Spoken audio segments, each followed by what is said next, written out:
নমস্কাৰ মই নয়ন ফিজিওথেৰাপিষ্ট ফ্ৰম গুৱাহাটী।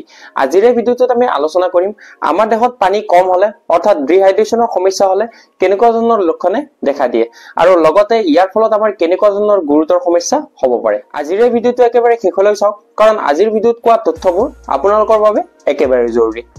আমাৰ শৰীৰটো প্ৰায় 60% পানীৰে গঠিত। পানীয়ে আমাৰ শৰীৰৰ তাপমাত্ৰা নিয়ন্ত্ৰণ কৰা, আমাৰ শৰীৰৰ পুষ্টিকৰ উপাদান কঢ়িয়াই নিয়া আৰু আমাৰ শৰীৰৰ পৰা বৰ্জিত পদাৰ্থবোৰ উলিয়াই দিয়াত সহায় কৰে।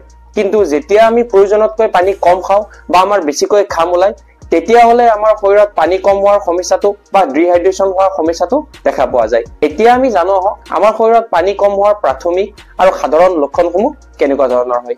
1 নম্বৰ লক্ষণটো হৈছে অত্যাধিক পিয়া লগা। এয়া আমাৰ শৰীৰত পানী কম হোৱাৰ আটাইতকৈ স্পষ্ট লক্ষণ, য'ত আমাৰ শৰীৰে পানী বিচাৰি আমাক সিগনেল দিয়ে। 2 নম্বৰ লক্ষণটো হৈছে মুখ শুকাই যোৱা। আমাৰ মুখৰ লেলাউটিবোৰ শুকাই যাবলৈ আৰম্ভ কৰা, লগতে আমাৰ ওঠ আৰু মুখখন শুকান হৈ পৰা। 3 নম্বৰ লক্ষণটো হৈছে আমাৰ মূৰ বিষাবলৈ আৰম্ভ কৰা। পানীৰ অভাৱত আমাৰ মগজুলৈ তেজৰ সঞ্চালন সলনি হয়, ফলত আমাৰ মূৰৰ বিষ আৰম্ভ হয়। পানী কম হোৱাৰ ফলত আমাৰ শৰীৰত দেখা দিব পৰা 4 নম্বৰ লক্ষণটো হৈছে আমাৰ পেচাবৰ ৰং সলনি হোৱা। সাধাৰণতে আমাৰ পেচাব পাতল হালধীয়া বা স্বচ্ছ হোৱা উচিত। যদি গাঢ় হালধীয়া বা কমলা ৰঙৰ হয় তেতিয়াহলে জানিব যে আপোনালোকৰ শৰীৰত পানী কম হৈছে। আৰু 5 নম্বৰ লক্ষণটো হৈছে ভাগৰুৱা লগা বা আমাৰ শৰীৰটো দুৰ্বল ভাৱ হোৱা। পানীৰ অভাৱত আমাৰ শৰীৰৰ শক্তি কমি যায়, যাৰ ফলত আমি অলপ কাম কৰিলে বহুত ভাগৰ লগা যেন অনুভৱ হয়। এতিয়া আমি জানো আহক পানীৰ অভাৱত আমাৰ শৰীৰত কেনেকুৱা ধৰণৰ সমস্যা হলে তৎক্ষণাত ডক্তৰৰ ওচৰলৈ যাব লাগে। 1 নম্বৰ লক্ষণটো হৈছে চকু ভিতৰলৈ সোমাই যোৱা। আমাৰ চকুৰ চাৰিওফালে ভিতৰলৈ সোমাই যোৱা যেন লাগিলে আমি তৎক্ষণাত ডক্তৰৰ ওচৰলৈ যাব লাগে।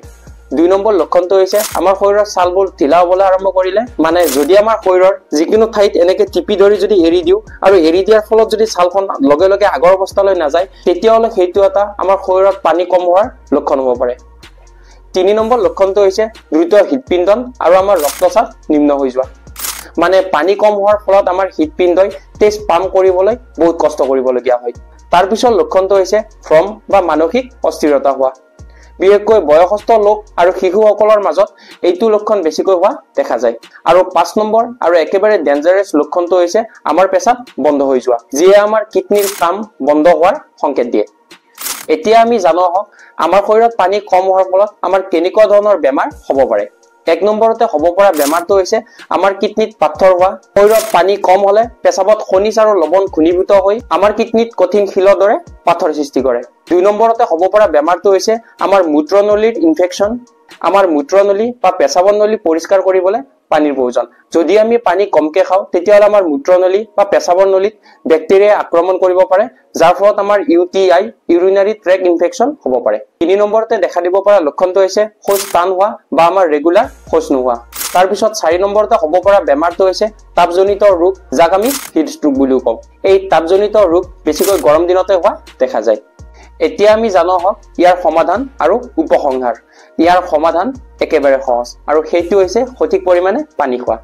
সাধাৰণতে এজন প্ৰাপ্তবয়স্ক লোকে 8 পৰা 10 গিলাচ পানী প্ৰতিদিনে খোৱাটো উচিত।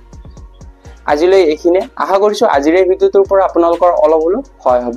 এই ভিডিঅ'টো ভাল লাগিলে লাইক কৰিব আৰু আপোনালোকৰ ওচৰ চুবুৰীয়াৰ লগত শ্বেয়াৰ কৰিবলৈ নাপাহৰিব।